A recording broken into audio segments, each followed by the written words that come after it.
Today, I'm going to talk about whether it's safe or not safe to be connected to our bodies.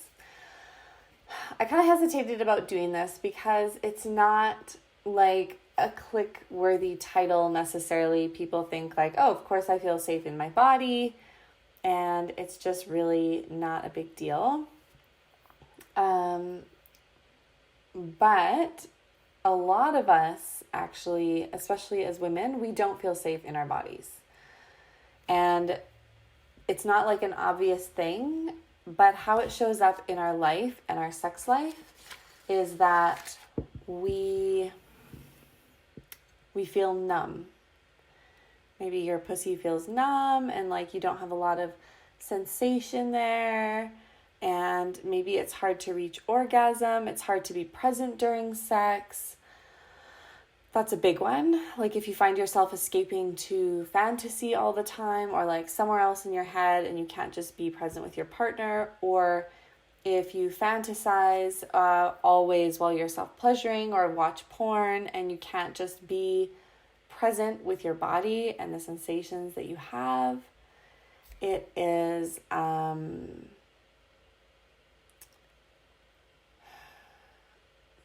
like more often than not, it's because you don't actually feel safe in your body or you don't feel safe to feel pleasure. I've dealt with this myself personally, which I'll talk about in a few minutes, and I've also worked with people that feel this way. So I think that's why I really wanted to talk about it, is because I feel like it's something really important to talk about, even though it's not click-worthy necessarily. As in, it's not like something exciting to talk about necessarily. But I just want to address it in case you're out there and this is your experience and you wonder why. So, and because it disconnects us from our body and our body's wisdom, a lot of times we also, we just like make really dumb choices sexually, or we can't say no in the bedroom or yes, or we don't even know what we like or what we don't like, and we don't know how to communicate it to others. And it also means that sometimes we continually choose partners that don't prioritize our pleasure, or we don't or we pick people that abuse us. So it's actually the base for a lot of different issues, and it can show up a lot of different ways. The reason why it's so hard for a lot of us to really deeply connect to our bodies and the sensations that we feel and be really present during sex with a partner is usually because of trauma. Because at some point in our past, we had a trauma, like a sexual trauma usually, that led us to believe that it is not safe to be in our bodies. And in that moment of trauma, we disconnected and we haven't been back. And that's like amazing. That's an amazing resource of our body. It's an amazing ability of our body to disconnect from the situation that's happening. Like in the case of trauma of some kind, because we can avoid some of the scarring, some of the trauma, some of the hurt, some of the pain, while we can't deal with it. And then we can come back later as an adult to it, and we can deal with it when we have the resources and ability to deal with it. But in the moment we don't. And so we can just like leave our fucking bodies. And that is a beautiful thing. And I know some women feel shame about it, or they feel like they, sometimes later when they're going through therapy, they feel like they've deserted themselves. You know, they left themselves when they needed themselves the most. But that's not how I see it at all. I just think it's our body's defense mechanism, and it's our body's way of protecting us. It's us protecting us, and that's beautiful. So there's definitely nothing wrong with that. It can also show up because of conditioning. If we've gotten really strong conditioning growing up by the culture or our family or religion that being sexual is a bad thing, it's sinful, it's shame-worthy. Being in your body means that you'll be rejected from your community. You know, being like very sexually turned on or like sensitive, loving pleasure will, like, if that's something that's regarded as disgusting or gross or like low, you know, we will often disconnect from our bodies because we think our bodies are sin. Or unclean, and we want to be pure, and we want to be valued in the community that we live in and breathe in. And so to be sensual and sexual would mean to be cut off from your community and or your family, which in our nervous system reads as death. Because in the olden days, way back when, if you were pushed away from your tribe, you would die. So yeah, there's like a lot of reasons, right? Why we might disconnect from our bodies.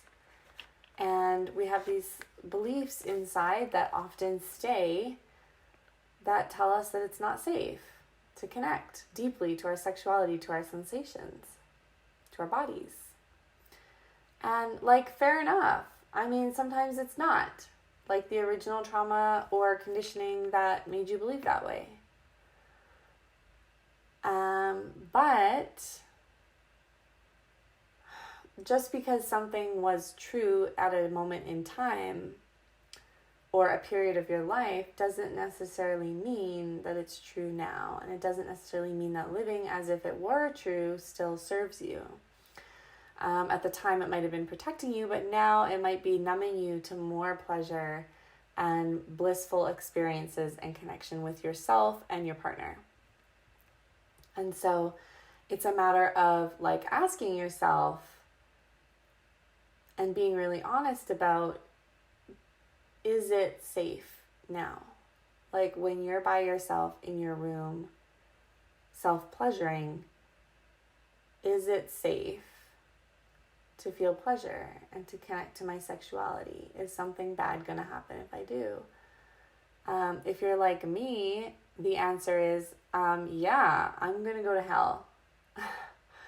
Like, these things don't always leave our brains just because we've left the religion, or they don't always leave our brains, you know, even though we know, like mentally we know that it's safe, but it still doesn't necessarily feel safe in the moment. But that just gives you information and something to work with. Like, that's interesting. Why doesn't it feel safe? What do you think will happen if you do deeply connect with your body? Something that numbing and disconnecting from our bodies does is it allows us to avoid dealing with what made it numb or disconnected in the first place. So if we never try to feel more, then we'll never have to deal with the trauma that caused it in the first place. Or the conditioning or the belief that caused it in the first place. And for example, if it's a religious belief and you're still a part of the religion, the fear might be, you know, or the unconscious fear might be, if I move into my body and I really feel the sensations and I deal with the trauma that's there, or I deal with the conditioning that's there, I still might like go to hell and get kicked out of my community, or I might not want to be a part of my community anymore. And so, like, it takes guts, basically. It takes a lot of courage to slow down and feel your pussy when you are self-pleasuring. That sounds ridiculous, right? But it does.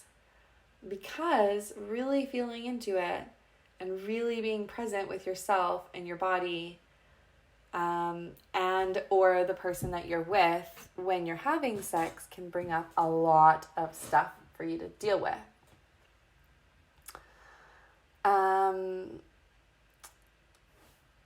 Like, you can be self-pleasuring and all of a sudden feel very sad or feel angry. Memories can come up. feelings of shame can come up. You might have to face your shame or guilt or pain or sorrow, grief. All of those things have come up for me in self-pleasuring when I'm really being conscious and aware. And it's something that I then need to work through and discover, like, why is it coming up? But the more I work through those things, the more I work through those areas of numbness and disconnection, the more I notice, like, where I disconnect and go somewhere else in my head instead of being present,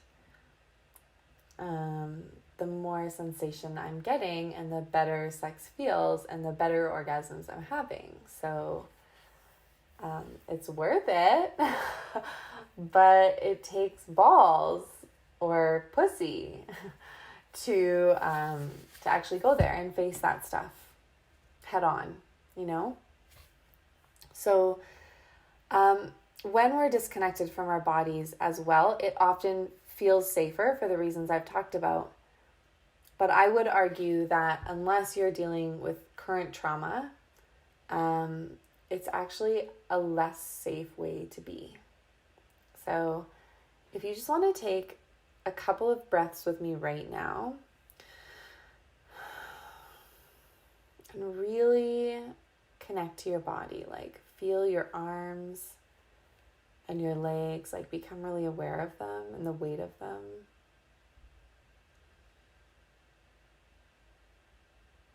And your hips, like your butt on the chair, and your back, your stomach, your heart, your chest, and your neck, your head. And really come home to yourself.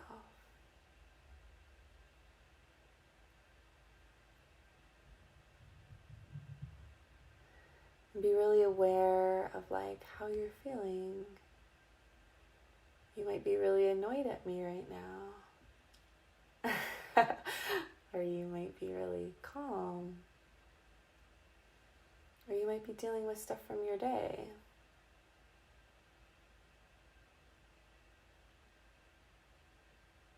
Just becoming aware of every single part of your being. And like your beingness, the part of you that's you.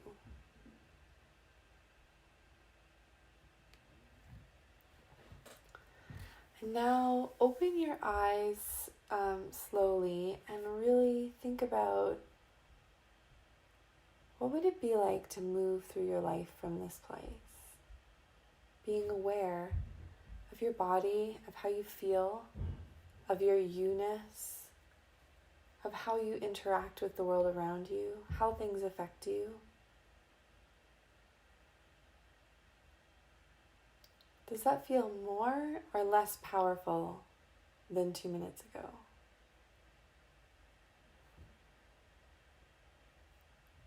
When I was disconnected from my body, I really didn't know what I wanted, like sexually or even in other areas of my life. Like I was just really quite unaware of what I wanted, and I couldn't explain what I wanted to my partner, either in relationship or in the bedroom. And so in the bedroom, for example, I didn't experience nearly as much pleasure because I didn't know what I wanted. I wasn't connected to my body very much when I was having sex. It was like maybe I connected to my partner and I was like somewhere else in my head, but I certainly wasn't like really focused on each and every sensation in my pussy. Like that just wasn't a thing. So yeah, I didn't nearly have the same amount of pleasure.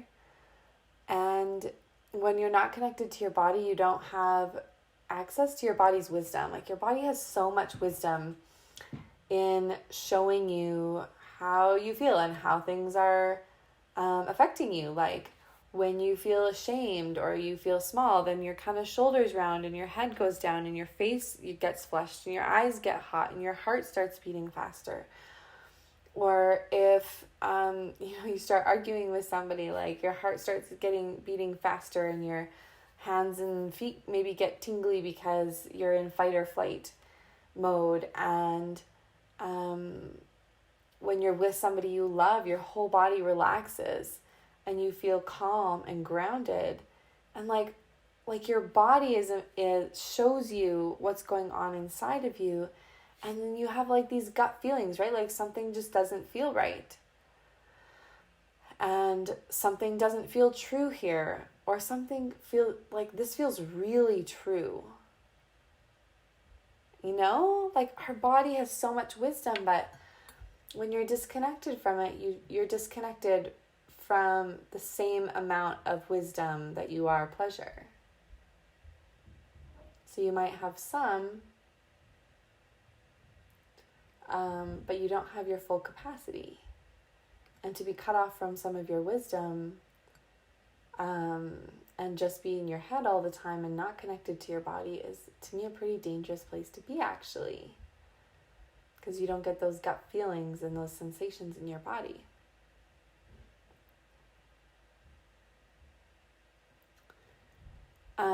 But like as a pro, you're also disconnected from discomfort as much.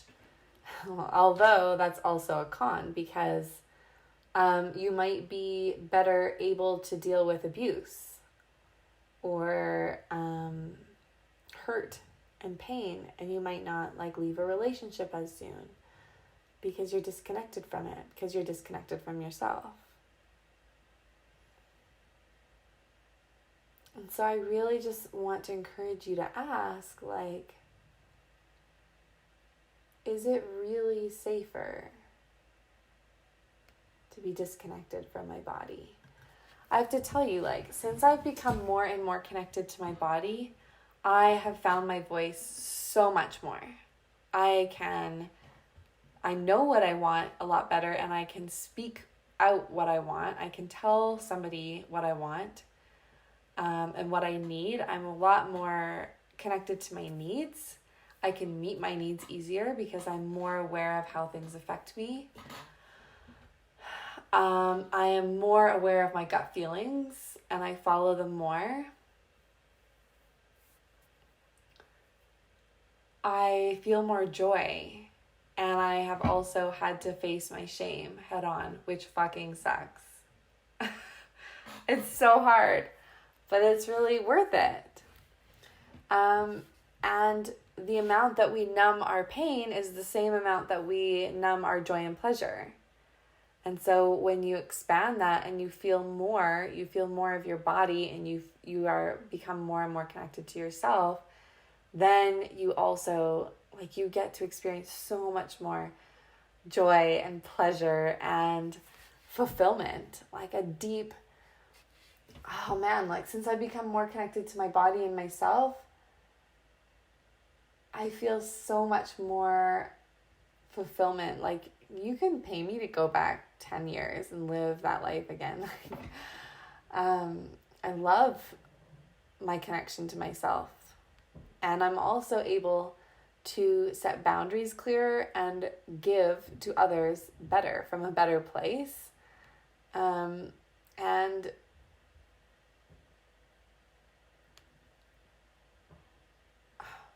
I can give the proper amount, and I think that I can also give higher quality of whatever it is, love, attention, time, because I'm also meeting my own needs and aware of myself. So I guess I'm presenting the case that being numb and being disconnected often feels safer, but I think that being connected is actually safer, even though sometimes you have to go through some painful therapy or coaching to get there. Because, why would you want to live a half-life anyways? Why not live it fully? All the pain and the sorrow and the joy and the pleasure and the bliss. If you're living anyways, why live a half-life? But I can definitely also empathize and understand the desire to stay numb, because there's still areas of my life where I'm disconnected and I'm working on them, but they're still there, and that call of numbness and safety is pretty compelling.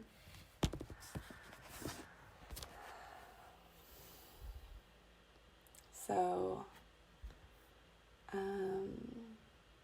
yeah, that's my talk for today, my mini class. Thank you for listening. I hope you found it helpful.